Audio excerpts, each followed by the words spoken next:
No. Um,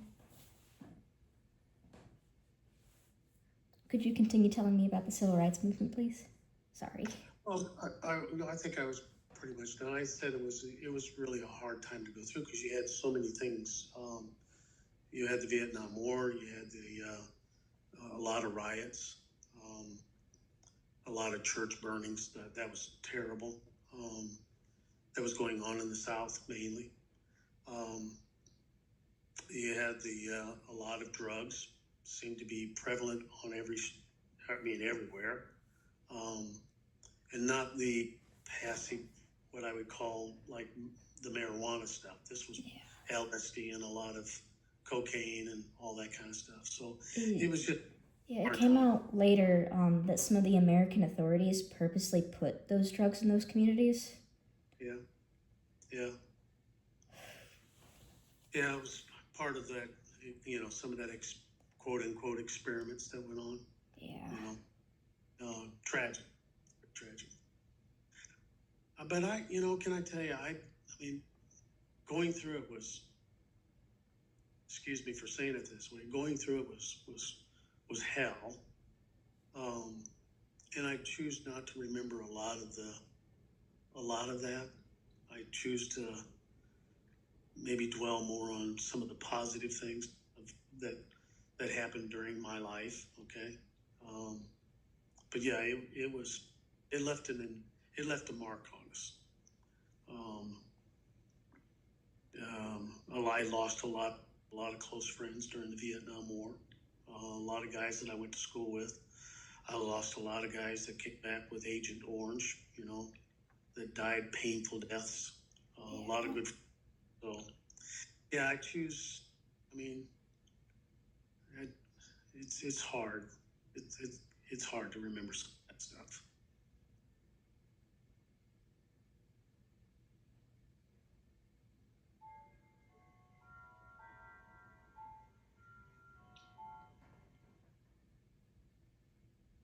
I've been scared about the Iran war that's happening right now. Because me and my friends are the ages that would be sent out for that, should a draft come to happen. I don't think we'll ever see a draft again. I don't. Hopefully not.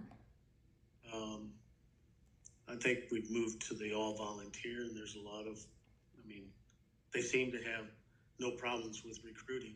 Yeah. I think the wars are a lot different than they were back during my time. Yeah. If a war like World War II happened, though, like World War II, they only got to send out the 18-year-olds because they ran out of all the people. Mm-hmm. Yeah. But I think, like I said, I don't think you'll see ground troops in any wars anymore. I think it'll all be technology driven, drones and that kind of stuff. I don't think you'll see. You'll have to have recruits that know how to do video games. I hate to say it that way, but it'll be video game driven. Like I said, I think you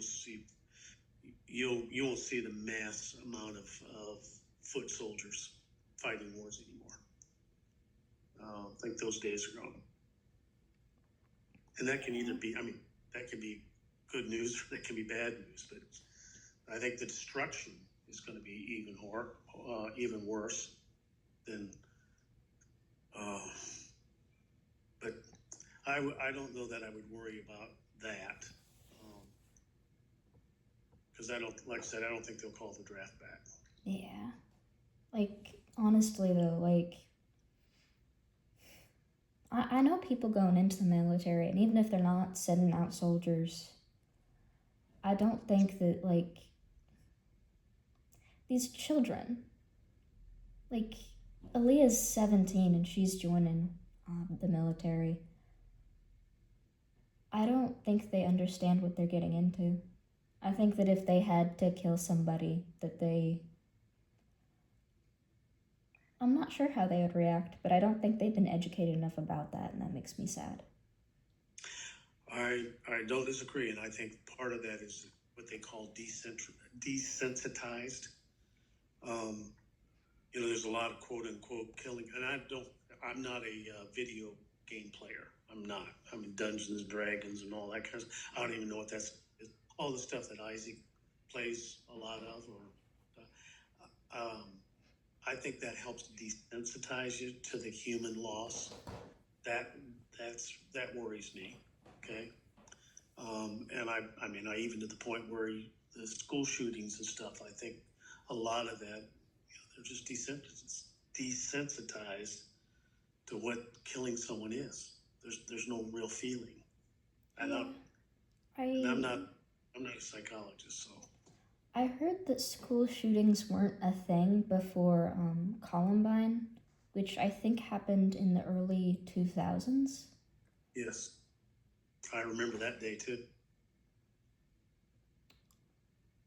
I'm not sure I was even alive then.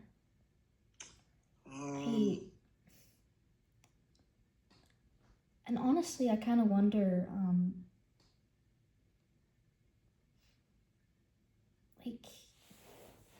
was there a time before all of the fear? Like nowadays we do school shooting drills. In like 1950s going after, I heard there were a lot of nuclear bomb drills during the Cold War. We did. But was there a time before all that fear, or are they just finding a new thing to be afraid of as soon as it's over?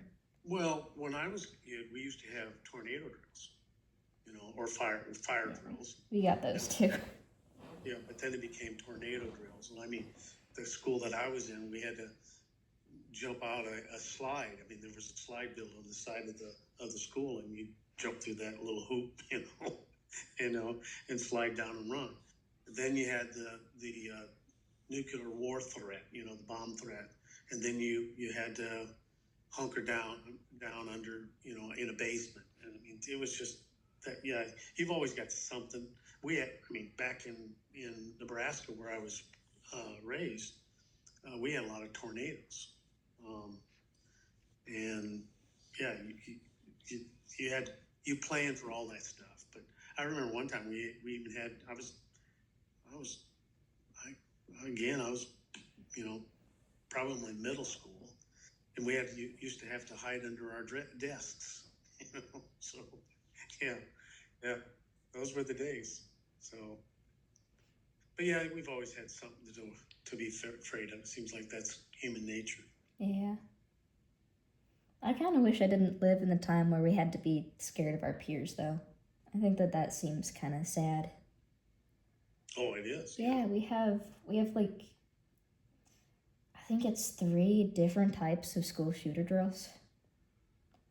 We have ones where we hide in the room. Well, it depends on what classroom you're in. I'm usually in the band room when we do the drills, so the place we hide is the same. But with some of them, if there's a shooter outside, we stay by that wall. If there's a shooter inside, we stay by that wall. And then we got a bunch of other threat levels.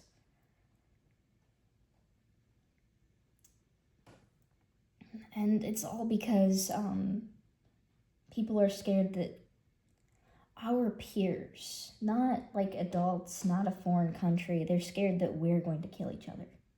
Mm-hmm. That's sad.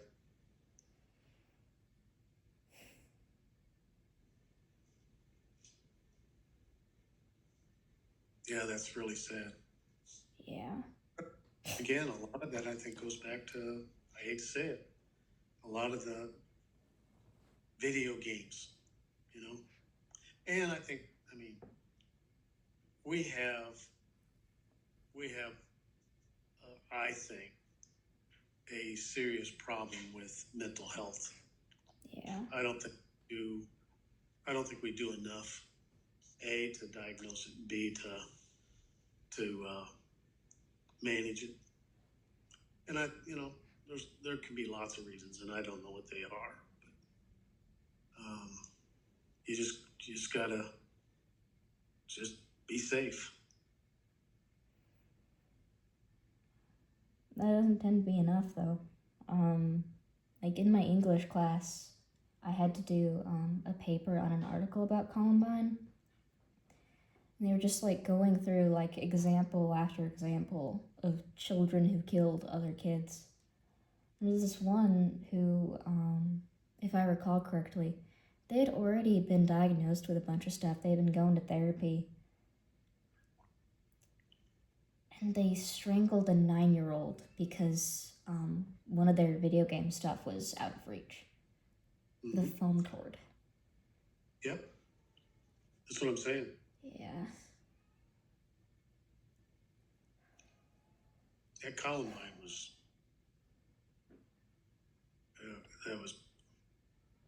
they were dressed up in trench coats and then came in and killed all those people, all those kids. And then there's just been a rash of it's copycat stuff. Yeah. It turned into a spectacle. Yep. Well, it's just like, I remember when I used to fly. I mean, I used to fly a lot. And then all of a sudden we have the 9/11. I was on an airplane on 9/11. I was flying from Des Moines, Iowa to Phoenix, Arizona. And I'm in the air, and all of a sudden, we land. I mean, there was nothing. I mean, we just shot right straight. And then I was stranded in Phoenix, Arizona for like, I want to say 4 days before we get out. And then all of a sudden we changed. You had to go through a metal detector. You had to be, I mean, it was just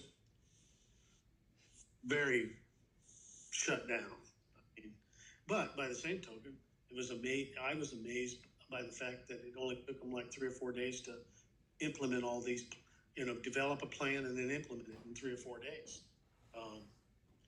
And then, and then here we are, 25, 26, 27 years later, and we still have to go through metal detectors. We still got to be screened.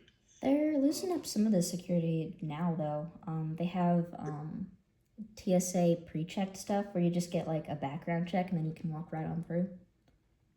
Yeah, well, we had the shoe bomber, and then next thing you know, you got to take your shoes off. We don't have to take shoes off anymore. But the big pre-check is, I mean, you're right. But you pay to do that too. It's just another way to get it. I remember sitting in the airports and stuff, and you'd have code yellow or code whatever. Every few minutes there was a recording that came as, "Don't leave your bags unattended. If you see an unattended bag, call security." I mean, it just went on and on and on. So, yeah, I forgot about a lot of that. I haven't had to do much traveling in the last 18 years, so. I have, like that message that they do every 15 minutes. It's always like the same, like robotic woman's voice. Yeah. Well, and then they wouldn't let you park outside an airport. I mean, I remember, was it 95, 94, 95 when they blew up the mayor building? The guy drives a truck up to the government building and blows it up. I mean, and so then after that, you couldn't park your car in front of an airport. So it seems like we react more than we do anything else. Yeah. Something happens, and all of a sudden we got a plan. We didn't expect it, so now we have to plan for the fact that it's going to happen. And to me, it's a sad way to live. Well, it's pretty hard to prepare for something that you don't actually know is going to happen. Well, that's true too. Well, yeah, or you don't understand why somebody thinks of these things. I mean, like 9/11. Who would have thought people would commandeer airplanes and fly them into buildings? Well, it all leads back to power and money in the end. You're probably right. I don't have either. I don't have any power, and I don't have any money, so you don't have to worry about me. Well, people tend to be happier without them. Which is like kind of weird though, because like I feel like if you have a yacht and you go on a yacht, that should make you pretty happy. Yeah, money's. When I was somebody told me one time, he said, money ain't everything, but I don't know what's in second place. So, anyway.